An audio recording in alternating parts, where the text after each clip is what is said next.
So I've been with Blue Ribbon Coalition since 2021, so it's been about 4 years. And if you're not familiar with Blue Ribbon Coalition, we're a national nonprofit organization. We have members in all 50 states, and what our mission is to keep public lands open for recreation and for access and for motorized use. And so we work on that legislatively, administratively, legally, and all different methods so that we can protect our access, right? And that's why we're all here. You know, there's all these businesses, all these really cool products, and without anywhere to recreate, then all of that is useless. And so that is our mission at BRC. And like I said, I've been there for just about 4 years now. So throughout most of the previous administration. If you want to go to the next slide.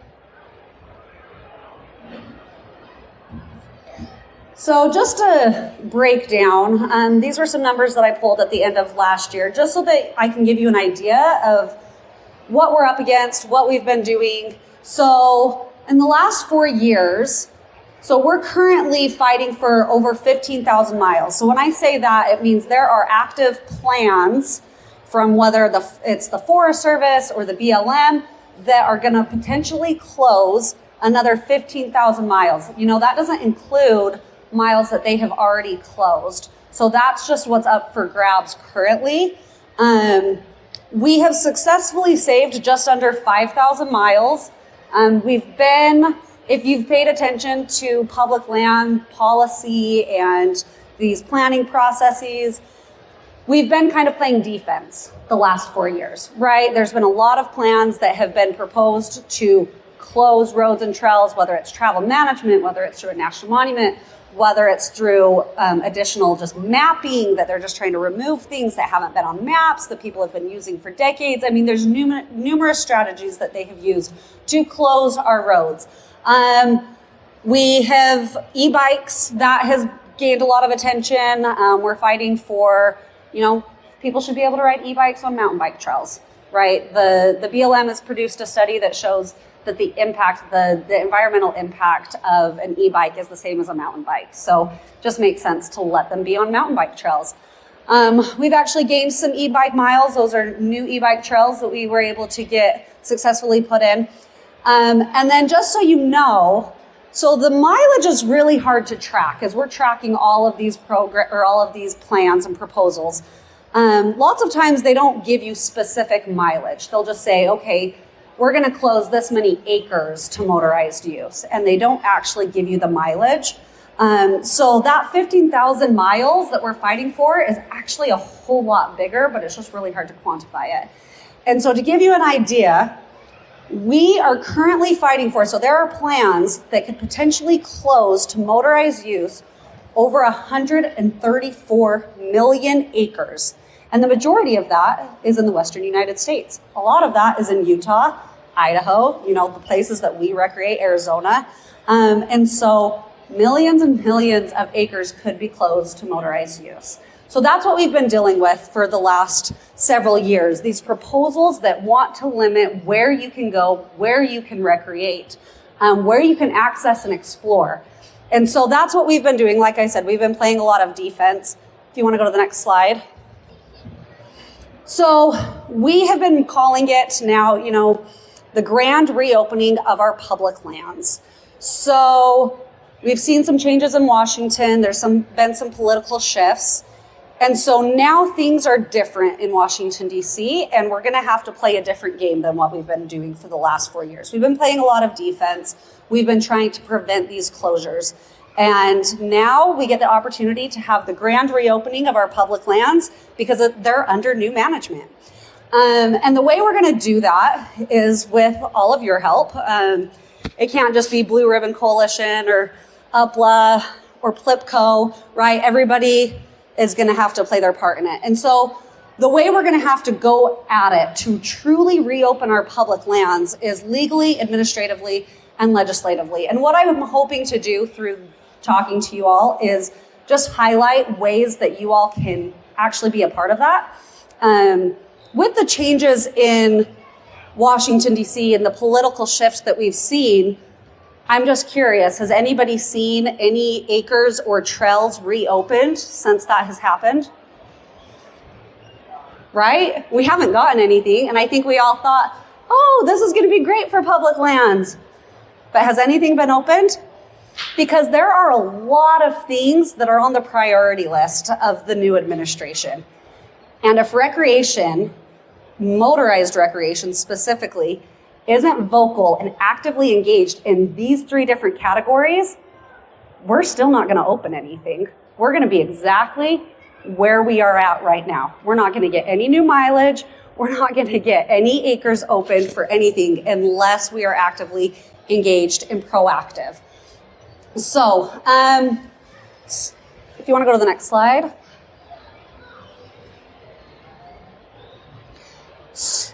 So let's talk legally first. Oh, and if anybody has any questions while I'm talking, please feel free to raise your hand. And this can be, I would love this to be more of a discussion than me just talking at you. There's lots of experts in the audience that know a lot more than I do. So please, if you have anything to add, feel free. So right now, BlueRibbon, we did hire a staff attorney this last year. And we have plans to hire another one. So we are very proactive in the legal battles. Reg was mentioning SUA and the challenges that they're doing, right? And there's a lot of other anti-access organizations like SUA that they are actively litigating everything that the land agencies do. And if we don't have opposition to those legal challenges, or we're not also legally challenging things, then we're going to be out of every discussion. We're not going to be at the table, and we will still lose because so many of these decisions are happening in the courtroom. They are not happening with the elected officials, unfortunately. And so we have to be legally engaged. So right now, BlueRibbon, we are paired with the state of Utah on the Abuse of the Antiquities Act. So Bears Ears and Grand Staircase, Escalante National Monuments, we are challenging the legality of the Antiquities Act. Just to give you an idea of how the Antiquities Act has been abused over the years, the Chuckwalla National Monument, that was one of the national monuments that President Biden designated in California just a few months ago. And it's over 500,000 acres. And in it, they are protecting trails that exist in dreams and songs. So there's no real trail on the ground, but this is apparently a historical trail that needs protected. And so therefore it needs to be a national monument and we need to close off. And this isn't a motorized trail, let me tell you, just a walking trail that exists in dreams and songs. And so there is no bounds. Well, what we're asking in our challenge is, what are the boundaries of the Antiquities Act? Is it limitless? What is an object that needs designated? And so that's one of our legal challenges. We are challenging the Labyrinth Ruins Gemini Bridges case, Moab, so all the Moab trails. We are in the middle of that as well. The Glen Canyon OHV rule. Some of you are very familiar with it and know much more than I do even about it. So yes, you do, Brett. But we filed, and we are challenging that as well. We're hoping we can actually get things changed administratively and that we don't have to pursue that anymore. But we'll see. But we know that we have to file those lawsuits regardless. One that I don't have on here, but I just wanted to mention, is we were also challenging film permitting on public lands. And we got a preliminary injunction, which was a huge win. So BRC members actually didn't have to follow those guidelines. But we got the Explore Act passed through Congress, and that changed the rules, and it basically makes our lawsuit moot, which was a win. That's what we wanted, right? We wanted less restrictions for filming on public lands. The San Rafael Swell, that travel management plan, we're going to be, I don't think we filed on it yet, but I believe we will be this next week. And then other ones that are in our scope and on our vision is Massacre Rocks, that's in Idaho. The Rock Springs plan, that's a huge resource management plan in Wyoming that would designate a lot of ACECs. And That will hopefully be fixed administratively. Their Representative Hagman in Wyoming, there was actually a secretarial order that would undo that plan, so we might not have to challenge that. But like I said, there are 3 different ways we have to attack all of this. And it's got to come from every front, and so that's why we need everybody's help. And then Lakeview, that's up in Oregon. There's sand dunes, and it's a big mecca there. And we may also need to challenge that because it closes a lot of routes, but we're also talking to members of Congress that have plans to fix that congressionally. Like I said, we'll see what happens with that. So legally, we're in the fight. We've got to be in the fight. We have standing because of members like you who have submitted comments during the NEPA process that knows things on the ground. So that's why our members and our grassroots efforts are truly unmatched. I was actually in Washington, D.C. this last week and meeting with congressional offices and senators. And it was interesting because in one of the meetings, we met with, he was a senior advisor to Representative Zinke. So Representative Zinke used to be Secretary Zinke for the Department of Interior. He worked under the Trump administration in the department. And so he knows his stuff, and his advisor that we met with, John Bachmeyer, I mean, he's been around the block. He knows public lands, he knows policies, he knows organizations, right? He's very, very seasoned. And he asked us in the meeting, at the end of it, when we talked policy and everything, he said, okay, so who's funding you guys? Because he knows when organizations like BlueRibbon come in and say, hey, here's some policies that we want you to look at, here's some issues that we're having, he knows that there's usually a big business that has some motive behind it. And he was wondering, who's funding you? And we were thrilled to be able to tell him that we are truly a grassroots organization, that we just have members like all of you and clubs and organizations that support us and get us this information so that then we can go to Congress. And he was shocked. He's like, that doesn't happen in Washington, D.C. And I can speak to that as from my time working in Washington, D.C. as well. You never saw that. I mean, what we have here in the off-road community, I just want everybody to truly understand the magnitude that we have. It's unlike any other industry. I mean, when you're talking oil and gas, when you're talking any other industry, what we have in this grassroots and what you guys do on the ground and the knowledge that you guys have riding these trails and documenting them, it really is unmatched. So I want everybody to recognize the power that they have. So let's go to the next slide. So I'm curious, how many of you have ever contacted your representative? Okay, we've got a very active group here, which I appreciate. Lots of you have contacted a member of your a representative, a member of the delegation. So I want to talk about how we can contact them effectively and work with Congress. Because while VRC is going after a lot of these plans and we're going after our acreage and our mileage, legally, we also have to be going after them administratively and congressionally, sorry, legislatively. And so, right, there's 3 branches of government. And so we have to be using all 3 avenues. And working with your member of Congress, lots of times we think that that's just for legislation, right? It's just to get laws passed. However, we can get things changed administratively. And when I say administratively, I mean through the agencies. Like through the agencies, we can get things changed by also working with our members of Congress. It's a little bit different how we do that, but it's possible, and it can be very effective. And so lots of times, you'll call your member of Congress or you'll send an email. And so I was an intern in the Senate, so I would usually get those calls. And I would check a box, and usually it's somebody screaming and yelling that they heard something on the news that they didn't like or that they did support. And what you would do on the call is you'd say, okay, do you support, do you oppose this?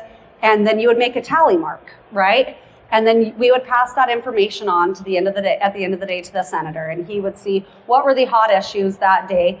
But basically that's what you were. You were a tally mark. And those tally marks can serve a purpose, right? They can show the senator, the congressman, what the hot topics were of the day. But like I said, at the end of the day, you're still just a tally mark. And we want you guys to be so much more than that. We want you to be more than just a tally mark and know how to work with your members of Congress. Because when you work with your member of Congress, and more specifically their staff, we can then influence the agencies without having to get laws passed. Because I don't know if you guys have paid attention, but Congress doesn't pass a lot of laws anymore.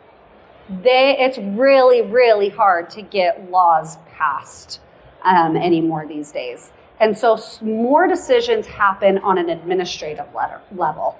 They are happening from the agencies. The BLM, the Forest Service, whichever agency it may be, they pass rules or they sign travel management plans, right? That's where all the decisions that are really affecting your trails are happening. And so we want to use our members of Congress, we want to use the staff to help influence those decisions on the ground. So if you can go to the next slide. Okay, so I'm going to briefly go through this and how to effectively work with your member of Congress. First things first, if you are trying to call or email or you go to a meeting to talk with the actual senator or your representative, you're already going into it probably in the wrong way. The staff is who you need to be building a relationship with.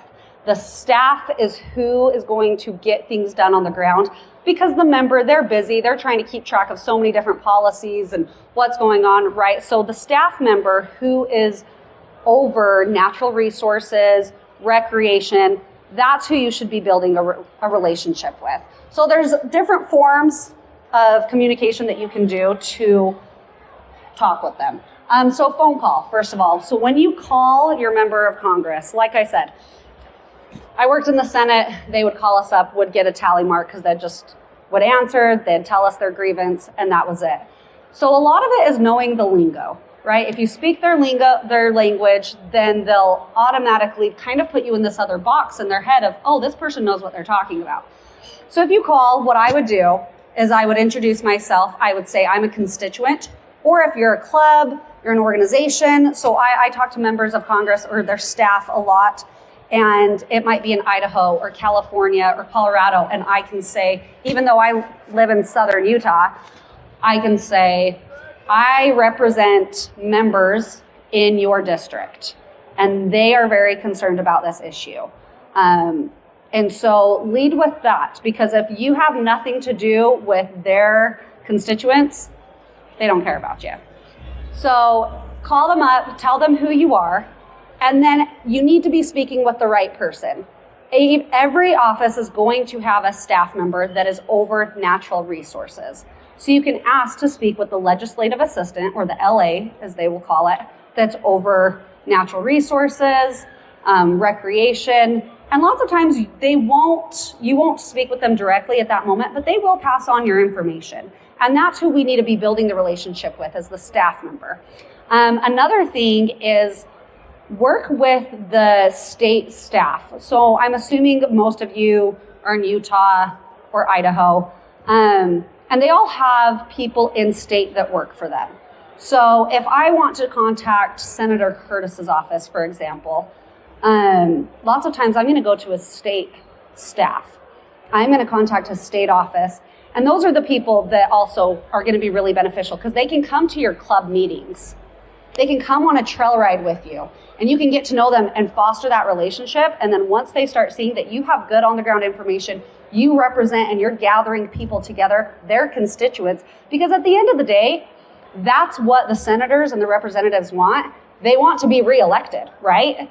And so if they can see that you are helping them with a lot of different people, that's really beneficial to them. Same with the staffers. If the staffers see that you're bringing them good information and that you're helping them do their job, they're going to be your best friend. That's what they want.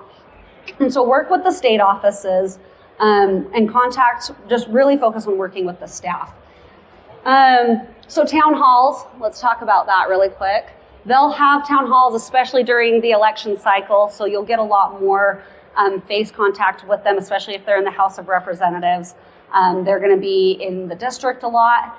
If they're holding one, say, hey, contact them before and say, I would like to ask about this specific thing, and they'll love that because they're nervous usually about holding town halls and public meetings because they don't know if they're going to get bombarded by some belligerent, crazy person, right? They like to know that, oh, this person's going to talk about public lands, and they'll brief their boss before, and they'll make sure to give you the microphone or whatever. They also would be open to doing a town hall, whether it's the member of Congress or their staff. If you say, hey, I have a club meeting once a month, and we get 30 to 40 people here. If you guys are ever available, we'd love to have you do a Zoom call in, or if your state staff wants to come, they're really responsive. And so work with them. The other thing that I will say that's very underutilized is work through your county commissioners. If you do not know who your county commissioners are, or your county supervisors, if you're in California or whatever they're called in different states, Utah, we've got county commissioners, start building a relationship with your county commissioners first, because your county commissioners will then know the staff of Congress.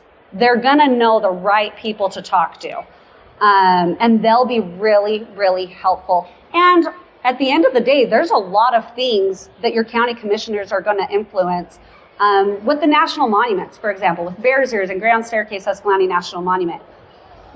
Meeting with Senator Lee last week, the people he is going to about those monuments, he's going to the local county commissioners, right? And so get to know your county commissioners and work with them. Again, last week in Washington, D.C., I wanted to meet with somebody. And so who did I go to? I went to my own county commissioner. I texted Jerry Taylor, and he was right on top of it. So work with your county commissioners. They're awesome. They're great. They will help connect you, build a relationship. If public lands and access isn't high on your county commissioner's list of priorities, it's a great way to get it on their list and get it on their radar, take them out with you. And then once it's on the county commissioner's priority list, then they will then be the voice and the mouthpiece to the members of Congress. So I will always say work with county commissioners. I think it's a very underutilized tool. Letters and emails and social media, those are two other ways that you can work and contact your representatives. Social media, they're tracking what gets a lot of attention. If they have a post that's all of a sudden getting a lot of comments, or you're commenting things on that, or you're messaging them, they'll usually take note of that. So that's one way that you can engage with your member of Congress about different issues. And emailing them too, same thing. Lots of times you'll see mass emails and form letters. Those have their purpose, but when there's something specific that you want done, and we're going to talk about some specific things that everybody can be working on that would be awesome, that's when you want to have good information, because the members of Congress, so their staff, they're trying to work their way up the ladder, right? They're trying to survive. They're worried about their career. Lots of them working as a legislative assistant for a congressman, that's not their end goal, right? They want to build their resume. So if you go to them and you have good information already, you have data, and you can show them that you have built a record, then that's what they want. And then they're like, oh, they already kind of did my job, and you can give them easy wins. So that's kind of how we can work with our members of Congress. Can you go to the next slide? I'm curious. I can't remember what it is. So I want to see. Okay, perfect. That's what I wanted. Okay, so the last 3.5, almost 4 years that I've been with BRC, we have participated in a lot of NEPA projects. When I say NEPA, it's the National Environmental Policy Act. So when any agency, and we mainly deal with the Forest Service and the BLM, right? So when any agency is proposing anything, whether it's maintenance to a road, or a resource management plan for a national monument, or a vegetation treatment, or a prescribed burn, whatever it may be, no matter if it's millions of acres or 200 acres, they have to go through NEPA. And it's this process that they analyze the environmental effects, and they have to take public comment. And a lot of you have helped us participate in those, right? And so I have compiled all of the NEPA projects that BRC has engaged in the last 3.5 years. And it's these guidebooks. We're calling it the Grand Reopening. So this is just the Forest Service. So BRC, we have participated in over 350 federal actions from the BLM, the Forest Service, National Park Service, Bureau of Reclamation. This is the Forest Service book. And we have the Department of Interior book we have it done, we just need to get it printed basically. And it's a little bit larger. And these are one-page summaries. And we're giving them to clubs and organizations right now. And so if you have a club or an organization that you would like to help move the needle, like I said at the beginning, have we gotten 1 mile of trail opened? Have we gotten 1 acre opened? No, we haven't. We have a lot of work to do. And this is the guidebook that we're going to use to actually open things on the ground. And this is where you need to know how to work with your members of Congress in order to do so. So there are a lot of projects, like I said, that are just small things that we either need. We need them to be killed, we need them to be edited, or we actually need them implemented, right? There's several vegetation projects just in Utah that would be good. It would do road maintenance, it would remove hazard trees. We want to see those actually implemented. The California fires, actually, we were looking at them, and they had proposed to do some treatments in that forest, and they had approved it and everything, and the Forest Service just never implemented it. They never actually went forward and implemented the project, and then the forest burned up. Would that project have prevented it? We don't know because they never did it, but that's what happens in these agencies. If they don't want to approve things or even implement them after they've been approved, they'll just shelf them and say, we don't have the funding for it, or we don't have the manpower for it. But that's where you can be effective on the ground. And so there are so many projects that if you know of, if you can think, oh, I actually submitted a comment about this, or I saw that the BLM proposed this, you can check on that. And then what you do is you start building this record. You don't go right to your member of Congress, because if you go right to your member of Congress, there's nothing they can do about it. But if you start building a record and you reach out to the agency and say, hey, where are you at in this proposal? How do we move this forward? How do we get it implemented?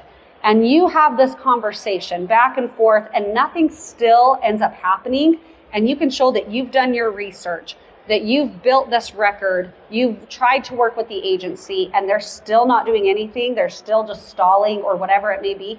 That's when you can then go to the staffer that hopefully you've already built a relationship with, right? You've invited them on trail rides, you've talked to them about your issues. You can go to them and say, here are the details of this project. This is what they're saying. This is what we've responded. We've worked through the process and nothing is happening. Then the member of Congress or their staff, they can simply write a letter. They can simply make a phone call. And lots of times that's all it takes to move the needle. And so just to give you an idea, there are a few plans up in Wyoming that were like, okay, this has been approved, but they have not implemented them. And they're good things, right? They're road maintenance. We need them to go and actually maintain the roads. And so talking to the staffers of Representative Hagman up in Wyoming, I said, hey, if I wrote you a letter, could you guys sign it and send it? And they're like, oh, that's our favorite thing to do. The work has already been done for them. They approve the letter and they sign it, or they sign their boss's name to it. Fun little fact, they do have like machines to sign the boss's signatures. That was one of my favorite things to do as an intern when I got to use the machine to sign my boss's signature. They do approve everything. Interns don't just go rogue, but that is their favorite thing, is when you can go to them and say, here's the language, here's a letter I drafted, edit it, sign it, and then they can send it, and they can get you a win. That's a clap on the back that they get, and it's something that they can actually help you with. Another thing that's happening, so there's the Northwest Forest Plan. It's Idaho, Oregon, Washington. They want to amend forest plans for 17 forests. This is millions of acres of land that they are trying to amend how they manage it. And they started this process, they started it last summer. And one of the main things that they're trying to amend in their forest plans is that they need to adapt for climate change based off of an executive order. So Executive Order 14008, that is I'm sure most of you have heard of it, that's the America the Beautiful executive order, the 30 by 30. If we've all heard of 30 by 30, right? We need to protect America's land and water, 30% of it by the year 2030. That's from that executive order that has now been rescinded. So there is nothing that is telling the Forest Service they need to follow that executive order to adapt for climate change. But yet, the Forest Service is still trying to amend a land management plan for millions of acres of land for 17 national forests. I mean, this is a huge area for climate change when that executive order has been completely rescinded. And in a time that everybody's concerned about staffing the agencies, congressional offices are getting slammed with calls about people losing their jobs, and yet they're holding currently, like this last week, they are taking time and resources from the agency to hold public meetings about this for an executive order that no longer exists. That is something that the members of Congress, and I have talked to them about it in those areas, that we give them a letter and say, hey, this executive order, because these staffers, they're trying to keep track of so many different things. They're not aware of that, right? We think that maybe they should because it's high on our priority list. We're thinking about public lands and trails. They're not thinking about that. Chances are 99% of them, they are not thinking about it. There's probably one staffer I met with in DC that is thinking about that. And so if we go to them with that information and say, do you know what the Forest Service is trying to do? And that executive order doesn't exist, here is a letter that will tell them to back off, and they will be thrilled to send that letter. And I think that's all it's going to take to get the Forest Service to just pause, because there is a pause on federal actions right now. So we're like, everything else is paused. Why isn't that one? And so that's just highlights one of the ways that you can work with your congressional offices to move the needle on projects, because they don't know what's happening on the ground. And all of you guys are experts in your specific areas, right? In northern Idaho, in Moab, I can look out and see who's the experts where, and you guys know that area, and they need you to keep the staff informed. They need that information, and if you go to them with the details, you will be their best friend. They will appreciate it. So, perfect. I think I'm almost out of time, huh? Perfect. Okay, so last thing. So we've talked about legally what we're doing. We've talked about administratively. So those are all the things, like I said, that you're keeping track of the agencies. What are they doing? How to work with Congress to move the needle and actually reopen our public lands, right? We want to see trails open. We want to see acreage opened back up. So the last part of it is legislatively. How do we move the needle and get public lands open? So here are four bills right now that we support that would be really good. We've got the Historic Roadways Protection Act. I believe all of the Utah delegation has signed on to that. I don't believe all of Idaho has signed on to that. So Idaho people, that could be helpful. But you can work with your staffers. You can work with your members of Congress and say, hey, where is this at? Has it gone to committee yet? What do we need to have happen so it can go to committee, so it can pass committee? So there's the Historic Roadways Protection Act. That would basically defund the BLM from implementing, from closing RS 2477 routes in Utah with the travel management plans. There's the Outdoor Americans with Disabilities Act. That's Senator Lee's bill. And basically the agencies would have to keep a certain amount of mileage open per acre, or else it's discriminatory. We've got to keep motorized access open. The Ending Presidential Overreach on Public Lands Act, that was Representative Malloy. That is going to take the power of the Antiquities Act from the president, and so the president can't just use the Antiquities Act to lock up millions of acres of land anymore. I think we're going to see a lot of other types of legislation that address the Antiquities Act, possibly exempting Utah from the Antiquities Act. Wyoming, Alaska already are. So I think we could see legislation for Utah. I think we're going to have to see lots of different legislation for the Antiquities Act because it's such a hot topic. So keep an eye on that. BRC will keep you guys informed in anything of that. I mean, if we can get that one passed, even better. And then the West Act. The West Act is going to basically remove the BLM health conservation rule that would prioritize ACECs. It would allow conservation leases.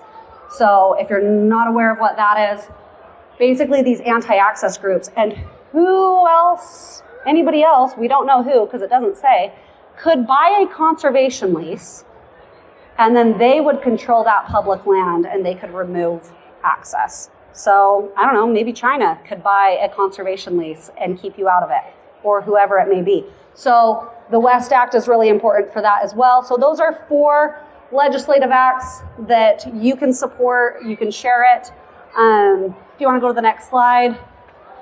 We're doing a giveaway right now. They're going to support our legal efforts. We've got flash prizes if you haven't gone to BRC's booth. If you donate, you can get a hat, you can get a shirt. We've got some good swag, and you can be entered to win one of these motorcycles. And it helps our legal fund so that we can keep staying in the legal fight as well as the other fights as well. But I have a few more minutes. If anybody has any questions, I'd love to take questions. Yes, Brett. So on the Antiquities Act that Malloy is running, is she working in conjunction with President Trump? So if he decides to rescind the Bears Ears and Brown Staircase, her bill's not going to go into place first? Okay, so his question is the Ending Presidential Overreach on Public Lands Act, that's Representative Malloy's bill on that's addressing the Antiquities Act. He's wondering if she is working in conjunction with Trump, because there is this question of if the monuments are shrunk and if the bill goes away, then what's Trump going to do with the monuments? Is that what you're asking? Did I understand that right? We want to rescind it first or her bill goes first. Right, like we want it rescinded, and so it's kind of this timing situation that we've thought about, and we're sensitive to that. And I can't tell you if she's working directly with Trump's administration because I don't know that. I met with her office. I met with all of Utah's delegation last week. I'm actually going to be talking with Mark Wachel with Plipco next week to get Plipco's take on this too. But I have heard different timelines depending on the member of Congress, what's going to be happening there. So I don't know. But everybody is aware because we've talked about it. I've talked with Plipco about it as well. So everybody is aware of the different nuances with the timing of if it's rescinded and if the court case, we want it to go to the Supreme Court because at the end of the day, we want to get the Antiquities Act addressed. So we are sensitive to the timing and everybody's aware of that. BRC's position is we're going to adapt to whatever happens, right? So if they rescind it before we get to the Antiquities Act or to the Supreme Court or before we get anything passed, we'll still push to get into Antiquities Act reform. If they rescind Bears Ears and Grand Staircase, we will probably file a new lawsuit on a different national monument so that we still have legal standing to go to the Supreme Court. So we're adaptive and we're supportive whatever they end up deciding. But we're talking about it, and they're all very, very aware of it. So, any other questions? Okay. I think that's it. But thank you, everybody. Thanks for your support. And if you have questions, please reach out to me. We would love to see some of these projects implemented or either stalled or halted. And hopefully you all can work with us and your member of Congress that we can make these next few years really impactful, because we finally get to play offense. Right? We're not playing defense anymore. We finally get to play offense. But if we're not in the game, we won't get anywhere. We're not going to get any yardage. We have to be in the game. And this is how we do it. So thank you.